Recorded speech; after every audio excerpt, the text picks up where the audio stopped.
అందరికీ నమస్కారం. వాగ్దేవి సరస్వతి ఛానల్కి స్వాగతం. నేను విశాలక్ష్మి శిష్ట. మన కర్మలకి 18 మంది సాక్షులు. అవును, చుట్టూ ఎవరూ లేనప్పుడు తప్పుడు పనులకు తెగించడం మానవ బలహీనత.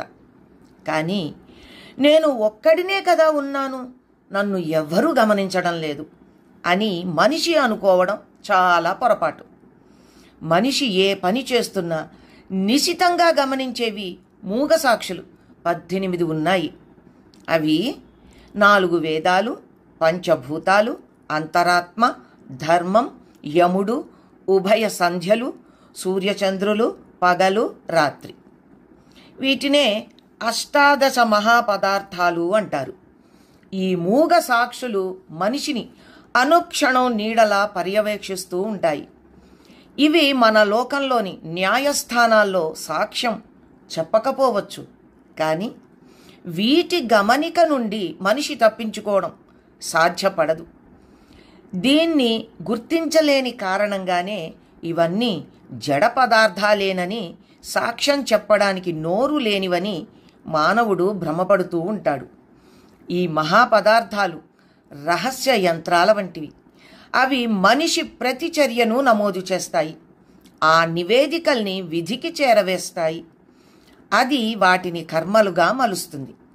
మనిషి చేసే పనులు మంచివి అయితే సత్కర్మలుగా, చెడ్డవి అయితే దుష్కర్మలుగా విధి నిర్ణయిస్తుంది.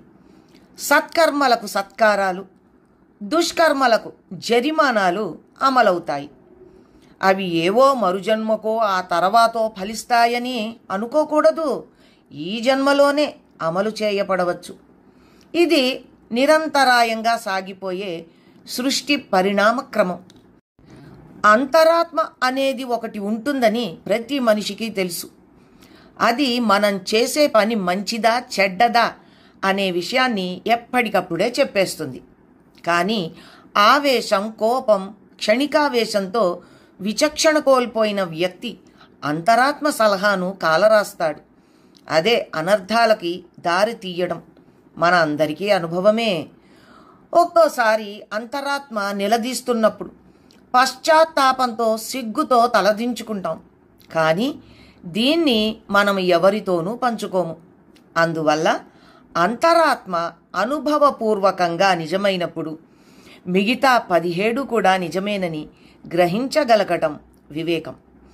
నలుగురికి తెలిసేలా దాన ధర్మాలు, క్రతువులు, పూజలు నిర్వహించాలన్న కుతూహలం అవివేకం. అష్టాదశ సాక్షులు ఎల్లవేళలా గమనిస్తున్నాయంటే ఎవరు చూడాలో వాళ్ళు చూస్తున్నట్లేగా అర్థం. ఈ ఎరుక కలిగినప్పుడు ఏ మనిషి చెడ్డ పనులు చేయడానికి తెగించడు. ఎవరు చూసినా చూడకపోయినా మంచితనంతో తోటివారికి సాధ్యమైనంత సహాయం చేయాలనే సత్సంకల్పంతో జీవితాన్ని గడపడం ఉత్తమం. ఈ జ్ఞానం వల్ల మనిషి సాధ్యమైనన్ని మంచి పనులు చేయడానికి ప్రయత్నిస్తూ సుఖశాంతులకి నోచుకుంటాడు.